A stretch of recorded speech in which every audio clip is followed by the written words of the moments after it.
Miss Marjan. আর এই ব্লগটা হচ্ছে কলাপাড়া টু কুয়াকাটার একটা ব্লগ। আর এই কলাপাড়া যাওয়ার একটা বিশাল ইতিহাস ছিল আমাদের, খুব কাঠগড় পেরিয়ে আমি একদম কলাপাড়া পৌঁছালাম। আর যেতে যেতেই এমন বৃষ্টি শুরু হলো, আর ওখান থেকে যাওয়ার পর একটু সুপার শপে গেলাম, দেখি বাবুদের জন্য কিছু পাওয়া যাচ্ছে কিনা। আর আমার দুটো ছোটো ছোটো বাবু ওখানে অপেক্ষা করতেছে। আর এত বৃষ্টির মধ্যে এখানে এই জায়গায় অটোটা যাচ্ছিল না, কিন্তু আমি এত অলস, আমি অটো থেকে নামলামই না। আর এই যে আমার ছোটো ছোটো দুটো বাবু, একটা ছেলে বাবু একটা মেয়ে বাবু, ওরা সেই ছোটোবেলা থেকে আমার ছোটো মাসবিল, ছোটো উনাইশা আমার খুবই আদরের। ওদের ছোটোবেলায় একদম মানে আমার হাতে বড় হওয়া। আর সকাল সকাল আমার বান্ধবী আমার জন্য বিশাল এক আয়োজন করলো নাস্তার। ও জানে যে আমার কোন কোন খাবার পছন্দ, কোন কী পছন্দ না। আর খাওয়া দাওয়ার পরে হঠাৎ করে ভাইয়া বললো যে দুপুরে লাঞ্চের পরে আমাদের বের হয়ে যেতে হবে, আমরা কুয়াকাটা যাব। সো আমরা খুবই তাড়াতাড়ি রেডি হয়ে নিলাম।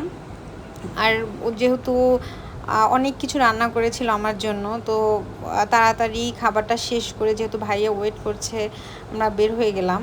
আর এই যে ওর বাংলোটা, এটা কিন্তু খুবই সুন্দর। আর আমরা কলাপাড়া সবাই যাচ্ছিলাম, আমার কিন্তু দুজন সফর সঙ্গী আছে, ভিডিওর মধ্যে দেখতে পাবেন ওদের, যারা সবসময় আমার সাথেই থাকে। আর কুয়াকাটা পথে যেতে যেতে অনেকগুলো জায়গায় থামলাম, যেহেতু ভাইয়ের একটু কাজ ছিল, ওই প্রজেক্টগুলো ভাই মানে দেখতে যাচ্ছিল। সো এই কারণে আমরা সুন্দর সুন্দর কতগুলো ভিউ পেলাম। আর এরপরে হচ্ছে কুয়াকাটার ভিতরে যখন ঢুকলাম, তখন মানে যে সাইডটা দেখলাম, এত সুন্দর একটা ওয়েদার ছিল। সচরাচর যখন আমি কুয়াকাটা যাই, সাধারণত আমরা রিসোর্টগুলোতেই থাকি, তেমন একটা বের হওয়া হয় না, বা বের হলেও সন্ধ্যার পরে বের হই। বাট এইবারের ওয়েদারটা ছিল একদম অন্যরকম। আর যেহেতু ওদের সরকারি যে ট্যুরিজম পার্কটা আছে, ওখানে যখন মানে ছিলাম, সামনে একদম সি ভিউ ছিল, মানে খুবই সুন্দর ছিল একটা ওয়েদার, সাথে এত বাতাস ছিল। মানে আমরা পুরোটা সময় সারা বিকেল ওখানে বসেছিলাম, ওখানে গাছে ডাব পেড়ে ওখানে খেলাম। আলহামদুলিল্লাহ খুবই সুন্দর একটা সময় ছিল। আর এরপরে সন্ধ্যার পরে হচ্ছে বাবুরা সবাই মিলে বের হলাম। ভাবলাম একটু তো শপিং করতেই হয়, ওদের জন্য মানে অল্প কিছু জিনিসপত্র কেনা হলো। আর আমি খুব সুন্দর কিছু জিনিস দেখলাম, খুব সুন্দর সুন্দর কয়েকটা রিং পেলাম, ওগুলো শাড়ির সাথে পরলে খুবই সুন্দর লাগে।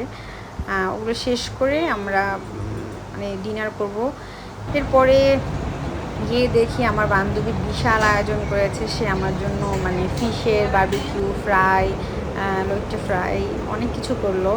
আর এই যে আমার প্লেটটা ভরা খাবার, মানে এগুলো যে দেখবে সে মানে ভাববে যে আমি কী পরিমাণ খাদক। এরপরে রাতে অনেক রাত পর্যন্ত আড্ডা দিলাম সাগরের পাড়ে। আর সকালবেলা উঠে দেখি ভয়ঙ্কর সুন্দর একটা প্রকৃতি, সাথে এত ভয়ঙ্কর সুন্দর একটা আবহাওয়া, মানে বৃষ্টি ছিল, প্রচণ্ড বাতাস, মনে হচ্ছিল যে ঝড় হবে। ঝড়ের সময় যেহেতু কখনো সাগর পাড়ে যাওয়া হয়নি, আর তখন বুঝলাম যে এত সুন্দর একটা ওয়েদার। আমি ওই সময় নিজের থেকে সমুদ্রের ভিডিওগুলো বেশি নিয়েছিলাম। আর ওখান থেকে খুব তাড়াতাড়ি বের হয়ে গেলাম 6:30 7টা নাগাদ, কারণ ভাইয়ের অফিসে কিছু কাজ ছিল। সো আমরা তাড়াতাড়ি সকাল সকাল বের হয়ে গেলাম। আর ওর বাংলোর পাশে এই সুন্দর ফুল গাছটা ছিল, ভাবলাম এখানে কয়েকটা ছবি তুলি। আর এসে একটু ঘুমিয়ে পড়ে ও ঘুম থেকে আমাকে জাগালো, কারণ হচ্ছে আমি মানে যেহেতু সকাল সকাল উঠছি। আর ও আমার খুব পছন্দের নাস্তাগুলো বানাইছে আমার জন্য, আমার বান্ধবী আমার সব মানে পছন্দের খাবারগুলো আমার জন্য রান্না করছে।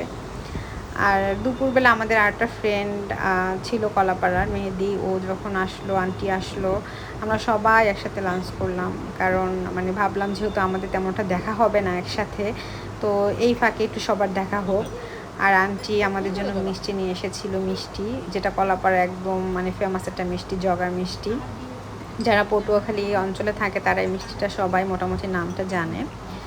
আর সেই সকাল থেকে যেহেতু বৃষ্টি হচ্ছিল, ভাবলাম বিকেলবেলা একটু বের হই, কারণ আমি কখনো কলাপাড়া এই সাইডটাতে আসিনি, পায়রা পোর্ট আর পায়রা মানে তাপবিদ্যুৎ কেন্দ্র।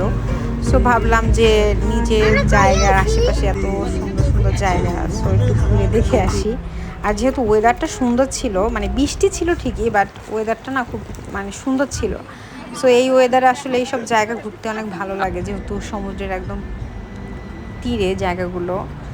তো ঘুরে টুরে সন্ধ্যাবেলা ওখানে একটা খুব মানে মজার একটা চটপটি খাওয়ালো আমার বান্ধবী আমাকে। আর আমার বান্ধবী কিন্তু সে সমস্ত সময় আমার কোনটা পছন্দ কোনটা অপছন্দ, কোন খাবারটা আমি পছন্দ করি ও জানে যে আমি খাবার দাবার খেতে অনেক পছন্দ করি। আর রাত্রেবেলা বিশাল লুডো খেলা, সেই লুডো খেলা কিন্তু খেলতে পারি না আমার বাবুদের জন্য।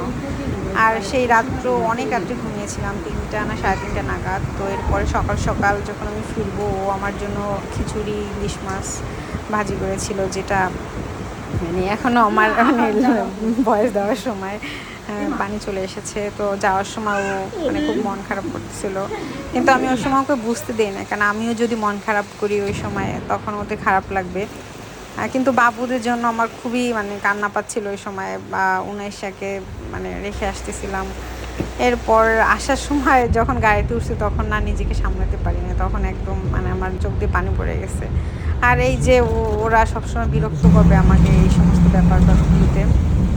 তো আলহামদুলিল্লাহ বরিশালে ফিরে আসলাম। সবাই ভালো থাকবেন, সুস্থ থাকবেন। আল্লাহ হাফেজ।